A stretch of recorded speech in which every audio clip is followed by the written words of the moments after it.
안녕하세요. 글 쓰고 그림 그리다가 이제는 책도 만들고 있는 그림책 작가 김윤정입니다.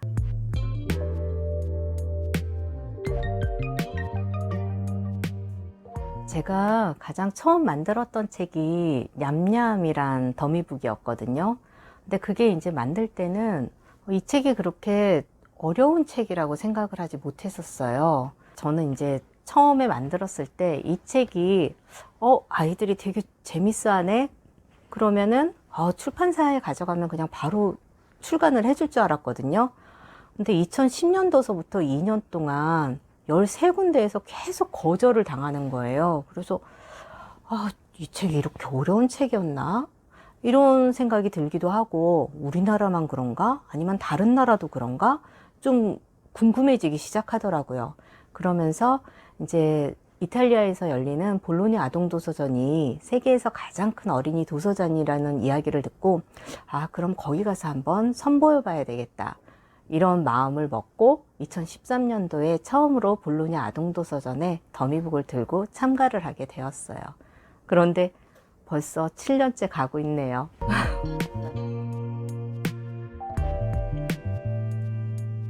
아이디어를 내는 특별한 방법은 따로 없는 것 같아요. 그냥 일상에서 모든 것이 다 책이 될 수 있다라는 그런 관점에서 바라보고 틈틈이 이제 메모를 해두죠. 그리고 그 메모를 이제 또 다시 걸러내서 여기선 좀 수정하면 얘는 작업이 될 수 있겠다 싶은 것들은 좀 걸르고, 그리고 다시 수정하고 다듬고 해가지고 더미북에 이르게 되는 거예요. 엄마의 선물 같은 경우에도 사실 특별하게 뭔가를 거창하게 생각한 거는 아니었어요.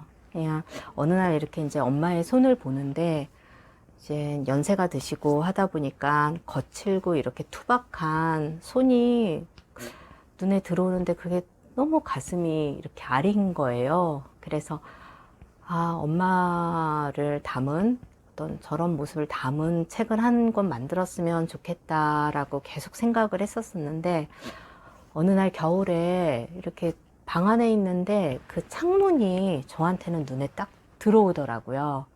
이렇게 이제 추운 바람 같은 걸 다 막아주고 따뜻하게 이렇게 온기를 품어주는 그 창문이 엄마 같다라는 생각이 들어서 그냥 그 창문의 형태를 그냥 그대로 책으로 가져왔어요.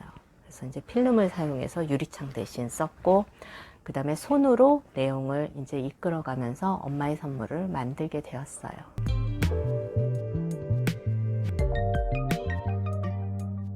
제가 아이를 키우면서 보니까 아이들은 어떤 그림책에 꽂히면 그 그림책을 정말 수십 번을 읽더라고요. 그 말은 반대로 생각하면 수십 번을 읽어주는 어른들이 있다는 뜻인데, 제 생각에 작가의 눈은 그 어린이들의 미래를 담고 있어야 하고, 그 다음에 작가가 그리는 그 손끝은 그 수십 번 읽어주는 어른들의 마음을 어루만질 수 있었으면 좋겠다고 생각을 해요.